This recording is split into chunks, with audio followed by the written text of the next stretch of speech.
So this is part of our yung benefit, no, sa as being member of the international yung drivers association, yung part of yung permit mo.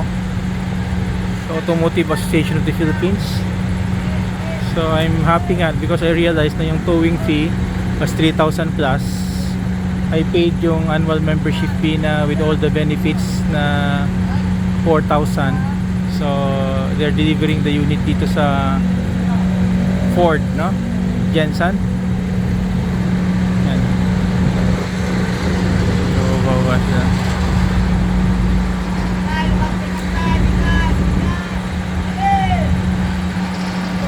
Right now dito sa may sa Ford, no?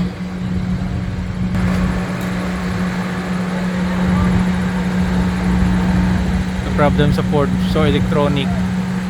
Maganda naman siyang imaneho, but may mga problem sa electronics niya. They have to reset it dito mismo sa kasa.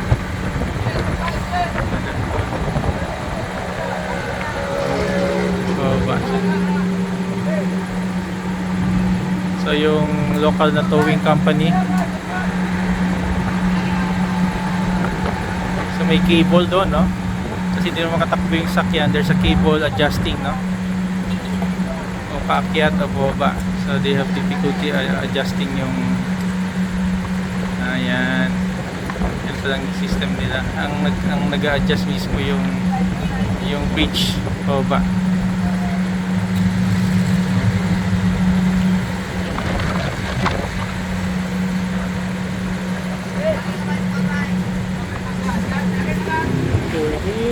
Sa Ford Jensen.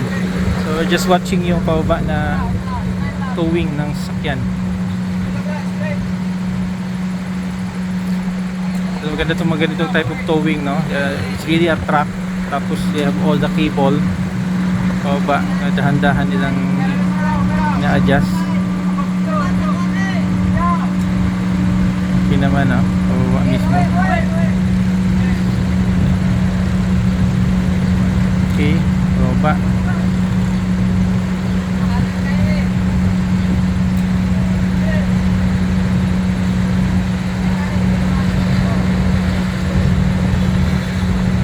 Okay, ang next mismo yung sa force of gravity na lang, baba.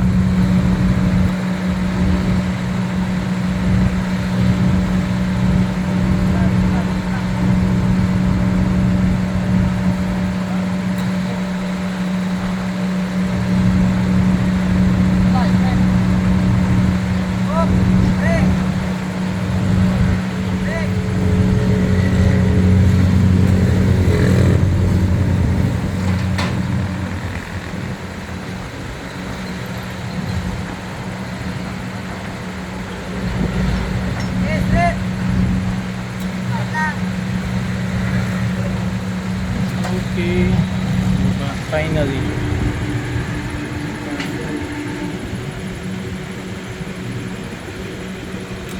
Okay.